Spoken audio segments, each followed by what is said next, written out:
Y'all with me, we in here, man. Y'all already know the motherfucking vibes, man. Hit that like button, man. Run it up. Time to go this shit. Audio straight. We get into it, man. Chop, chop.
Y'all chopping with me, I'm chopping with you, man. Hit that like button, man. Get this shit in the algorithms, man. Y'all in here with the big chief, man. Hood Indian, you're in the vibe.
Be sure to check out our last bills, man. We going in, man. We about to go in, man.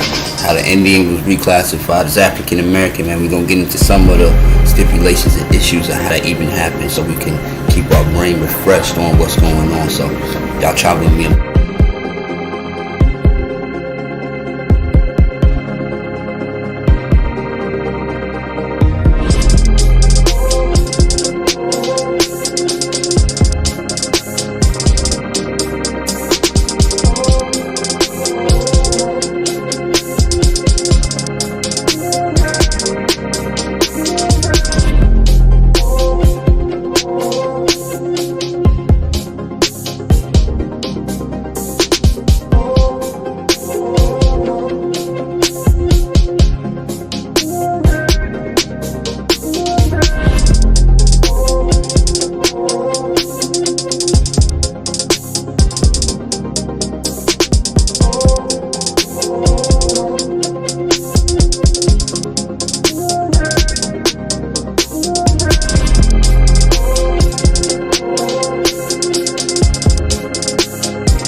Big tribes, man. Y'all know the vibes in here, man. You know I'm always blessed with my motherfucking tribe, nigga. That's how that shit go. Take time. You feel me?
Yeah, we in here, man. We got to get to it, man.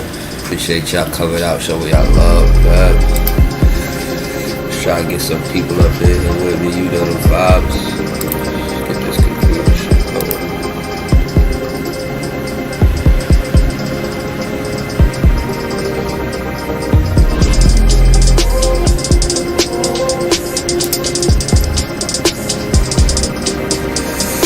Beautiful day in Indian country, man. We out here, man. Raleigh, North Carolina, man. Beautiful. Join me this morning. Join me, you hear me? Let's do it.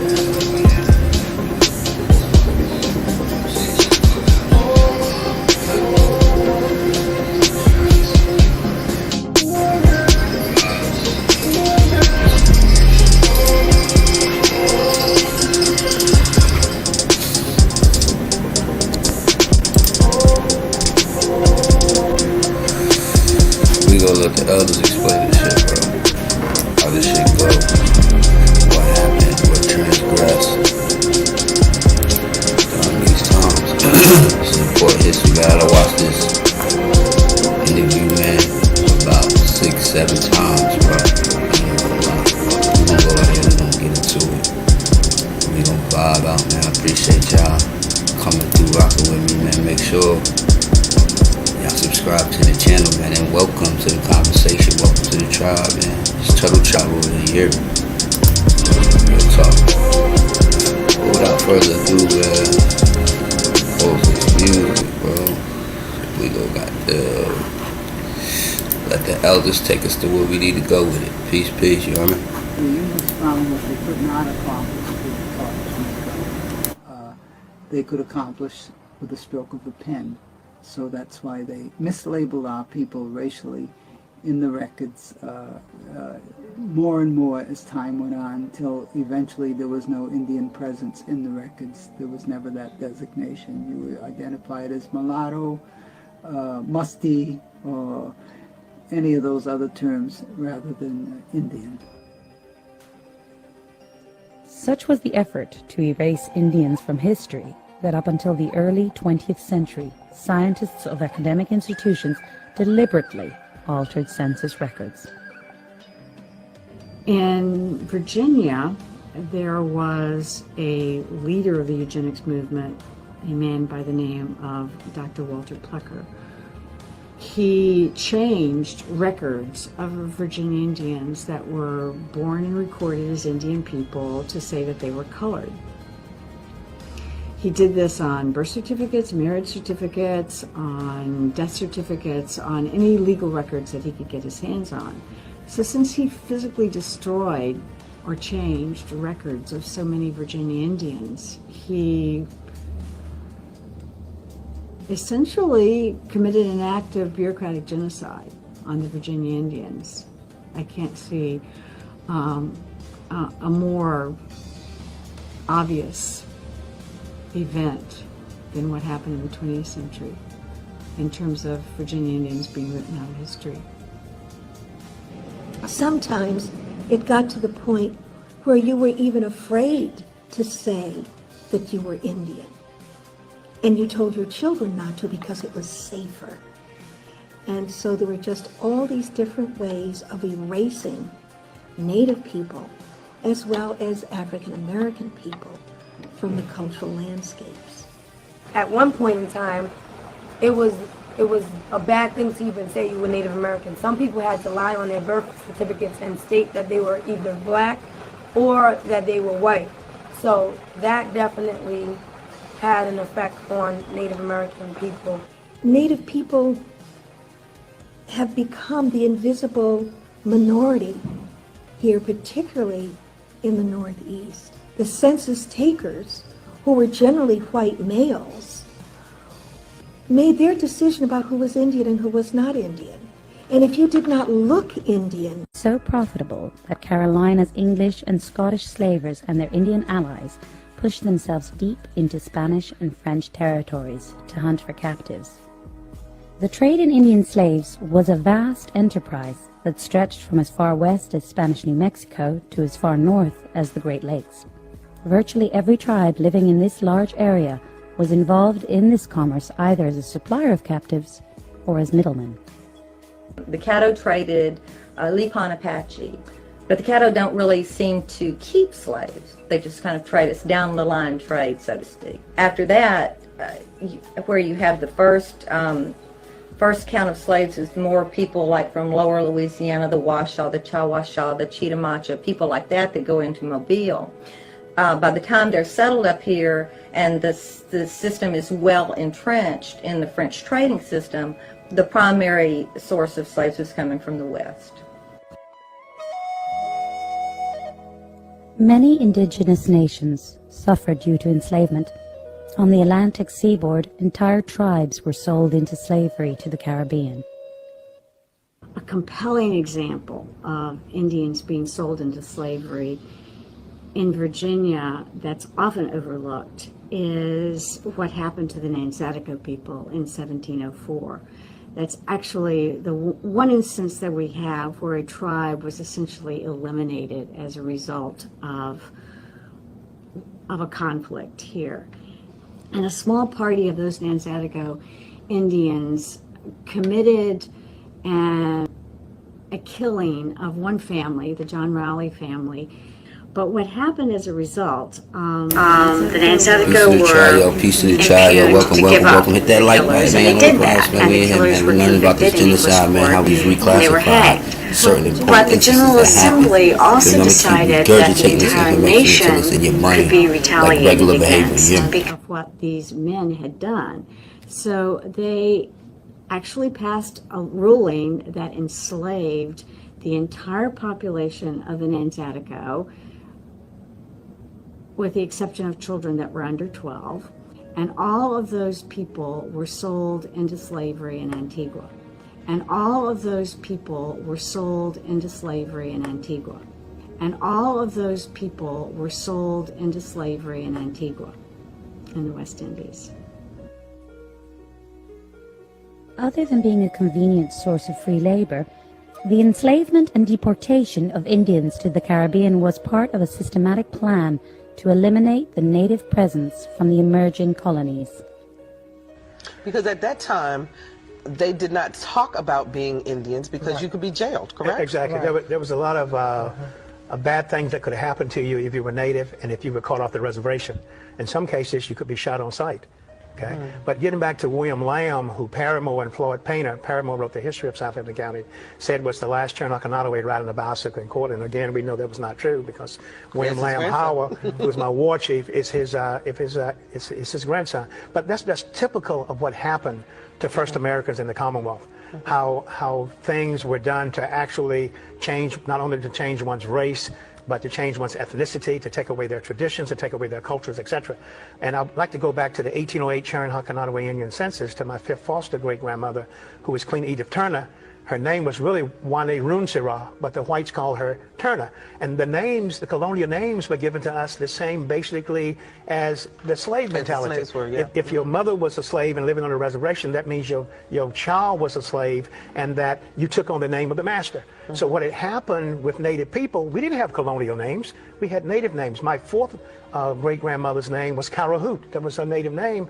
But when they did the census, they pinned her as being Mary Polly Woodson, who married Pearson's Turner and became Mary Turner and went over to Artistown in 1825 along with the Bozeman, the Browns, the Artists, the Boones, and the Woods. War with the Pequot tribe.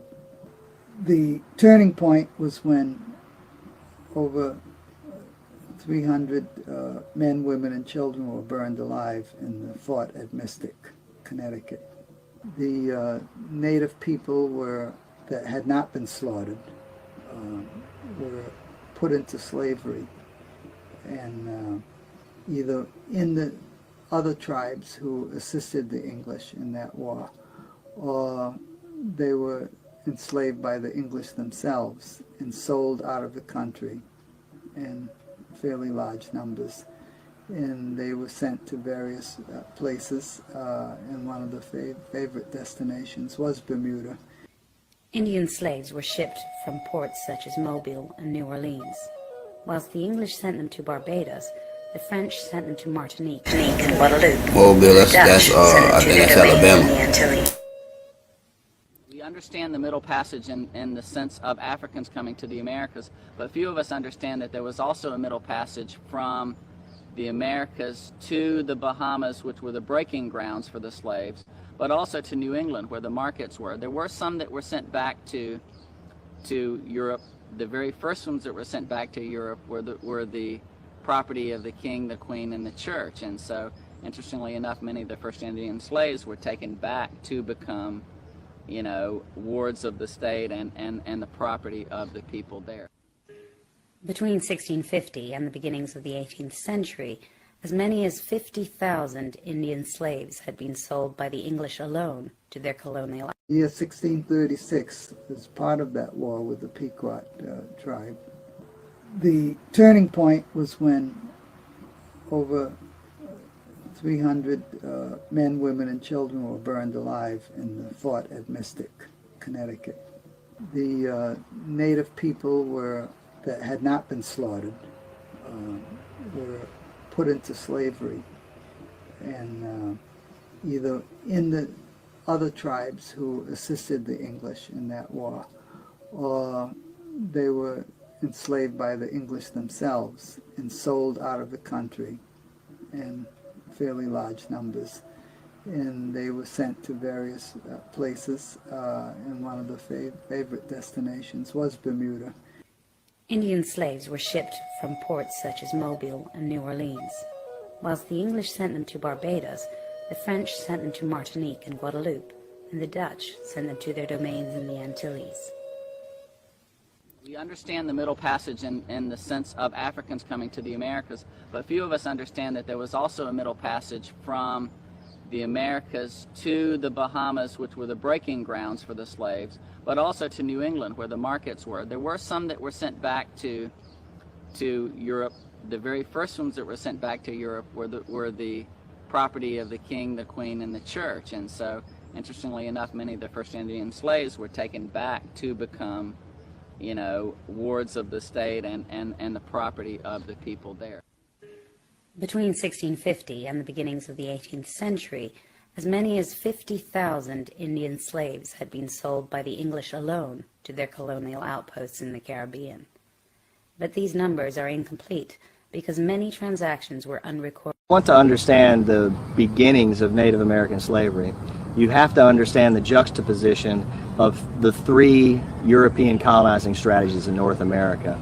And they were the fur trade in the Northeast, the plantation system in the South, and the Spanish mission system in Florida. One of the most poignant examples of the disruption of Indian slavery on native groups can be seen through the Appalachian Indians. When the English colony of Carolina developed in 1670, very shortly afterwards, the Appalachia became a primary target for Indian slave raids from Carolina. By 1704, the mission was devastated by these slave raids, and many Appalachi were killed. A vast majority of the remaining Appalachi were sold into slavery in Cuba. Were sold into slavery in Cuba. Were sold into slavery in Cuba. No sign remained of the Appalachies' flourishing culture after the incursions of the English and Indian slave traders. Their temples were burned down, their magnificent council houses were destroyed, and their fields were abandoned.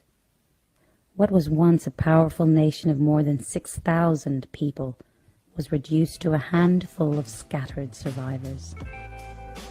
If you look at the old censuses, you will see people who clearly we know are of Native American ancestry categorized as colored people or mulattoes. So there are many African Americans today, people socially identified as African Americans, who have Indian ancestry, and I think that's why you see now at the beginning of the 21st century, you see them trying to reclaim their Indian heritage. I think for the first time, they're now being given the opportunity to do so. I'm William Attlee, and this is a news brief with truth.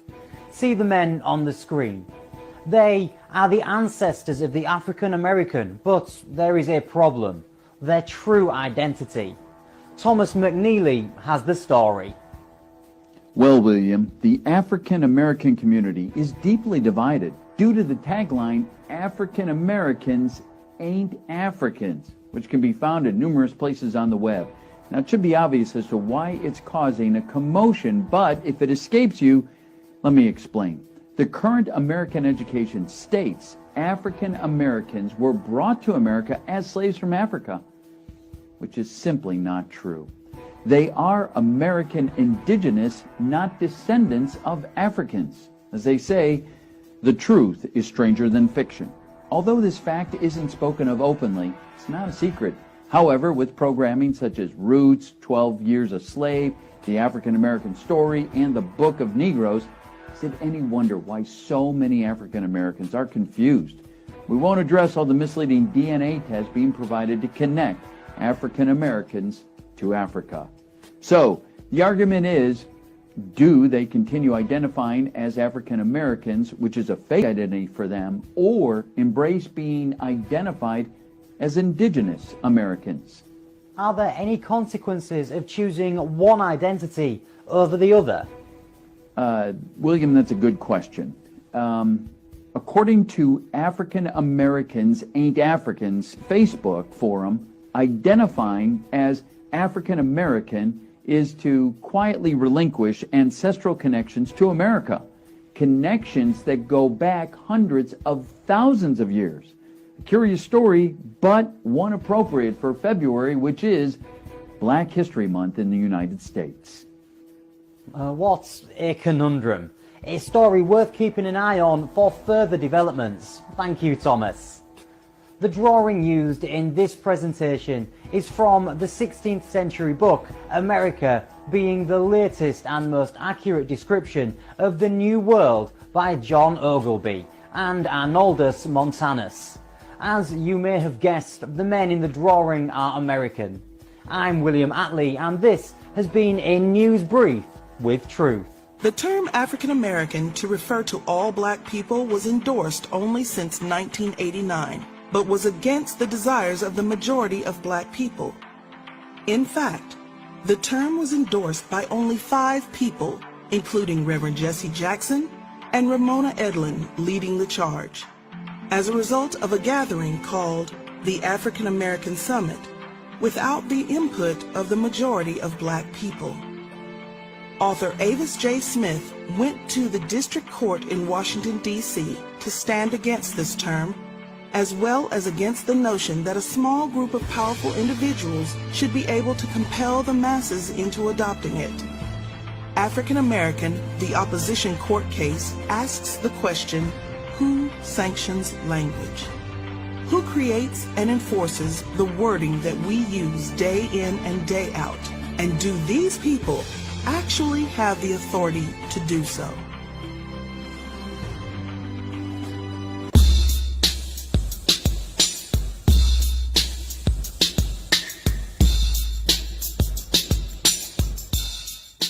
Convince the Virginia legislature to adopt very restrictive legislation in 1924. It's called the Racial Integrity Act. With this legislation, it was decreed that there were only two possible categories. One is white, which means a person, you check that you're white if you have white ancestry, Caucasian ancestry, and absolutely nothing else. The other category is everybody else, and that's colored. So this was very hard on Virginia's indigenous community because, in a sense, it wipes away their identity on paper, their ability to describe themselves as Indian was not possible in the state of Virginia until 1968, when the U.S. Supreme Court forced Virginia to repeal the law. The history of the Pokanoket tribe actually was the headship tribe of what you call the Wampanoag Nation today. But when the English came to this country, this whole area was known as Pokanoket country, or King Philip country later on. Any map prior to the King Philip War will stay right on it, Pokanoket country.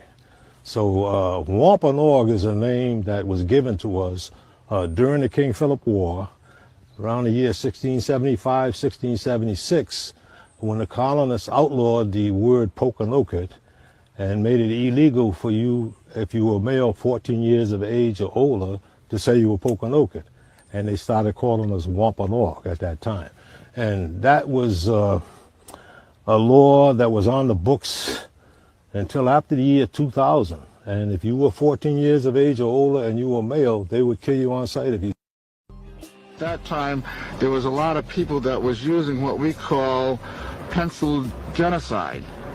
In other words, they were changing documents in the town halls and this and that, and unless you had some question about it, you didn't even know it.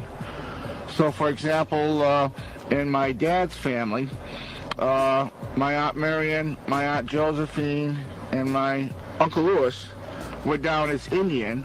Uncle Lawrence and my father were down as black. My mother's birth certificate, she was born in on Carswell Street, which is Pawcatuck, Connecticut.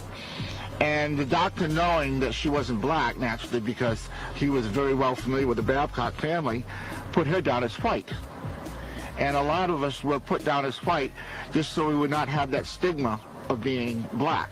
To pre-Jacksonian America, and the time of Indian removal, there's no advantage to identifying as Indian, unless it was very important for you to keep your family and kin and nation together. If you were most interested in remaining where you were, because that was sacred ground where you were living, because you did not want to be removed, then there was advantage of identifying as African. Which means then you would not be rounded up, put on the rolls, and sent west, but you could stay right where you were. Of course, there is a disadvantage at this time of identifying as African, because you run the risk then of being enslaved. But at least you wouldn't be removed necessarily. Around the turn of the century, the Cherokee were once again part of a government operation known as the Dawes Commission. And at that time, the land which we held in common at one time for time immemorial became individual allotments to Cherokee citizens. Indeed, the whole construction of the Dawes Roll, by which Indian nations were allotted, is based on the assumption that blood quantum, that is the degree of any particular ancestry, white, Indian, black, the degree to which you are one of those determines certain cultural characteristics. That is, how able you are to manage your allotment. It was at that time that the separation as citizens between black freedmen and Cherokee by blood was made. The Cherokee freedmen, if they were not also Cherokee by blood, were not given an allotment and thus were not part of the Dawes enrollment process. A lot of knowledge that's been erased. The fact that freedman was never in my vocabulary, I never heard that in terms of a designation of my family history. My father always talked about being of part Choctaw ancestry, but his father, who died in 1940, my grandfather, was on the roll as a Choctaw freedman. The last person in our family who died, who was on the Dawes rolls, just died this year. She was 94. She was a Choctaw freedman newborn. And when I spoke with her, and whenever I would talk to her, she would always talk about, well, Grandma was Indian, of course, but she never, and I'm part Indian, but she never referred to herself as freedman. A lot of blacks don't know that they are Indians. And why don't they know? Well, they've been told that they're African-American and that they came from Africa, but that they're really been here in the United States as Indians. Absolutely, absolutely. And they're really just given false information from the historical point of view. A year and a half, a little over almost a year and a half ago, because of all the thousands of people that I've met over my years, conversations with people that look like African American people. And when you really get down to the nit and the grit of it and ask them, what's your ancestry? Oh, my grandma was a Cherokee, or my great-great-grandfather was, I think he was a Seminole. You know what, brother? If you were to walk into any mosque in America and you just laid your hands Bro was deep on this one. He went in. He went crazy. I ain't gonna hold it. Cap. that you see, you realize that you're laying your hands on a Native American? I believe there were only 8% of the slaves that came to America. So how is it that there are so many more people that they claim are black or African Americans? I think they got the numbers wrong, because a lot of Native Americans are the ones that they're counting as black folks too. 100 years later, the Negro is still languishing in the corners of American society and finds himself in exile in his own land. Now, have you ever wondered what that passage meant from Martin Luther King's I Have a Dream speech? I did, and what I found was one of the biggest secrets that's not really a secret at all, except to many African Americans, is they are not descended from Africans. I know, I was shocked too, so much so that I asked Africans, and they agreed African Americans weren't Africans. If you don't believe me, Google Arnaldus Montanus America and see the people he saw in 1671. Read books like The Black American Handbook for Survival through the 21st Century by Radine Amun-Ra, What Every African American Should Know by Carrie Davis, and Africans and Native Americans by Jack Forbes. I just can't believe schools aren't teaching this stuff. What a travesty.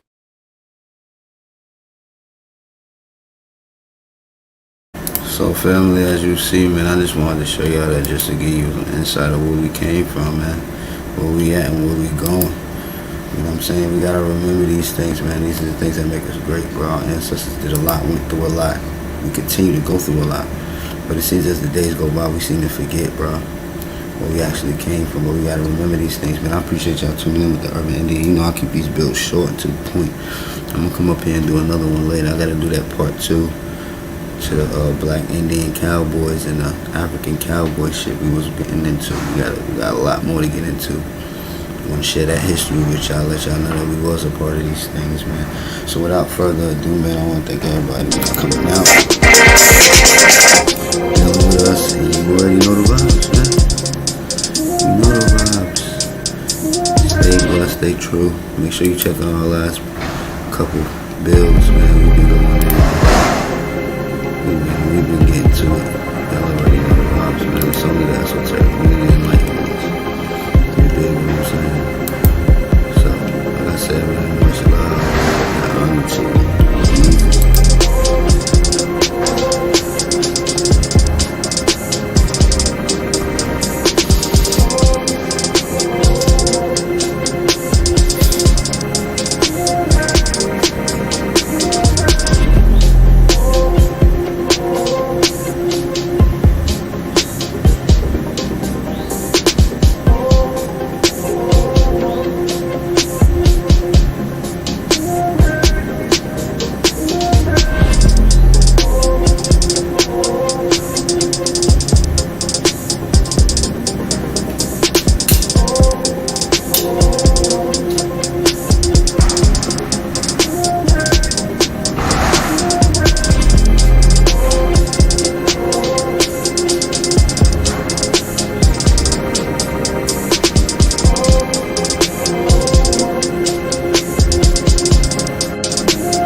We definitely got the records. We definitely do.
love y'all. I'll see y'all on the next bill later on tonight. Peace.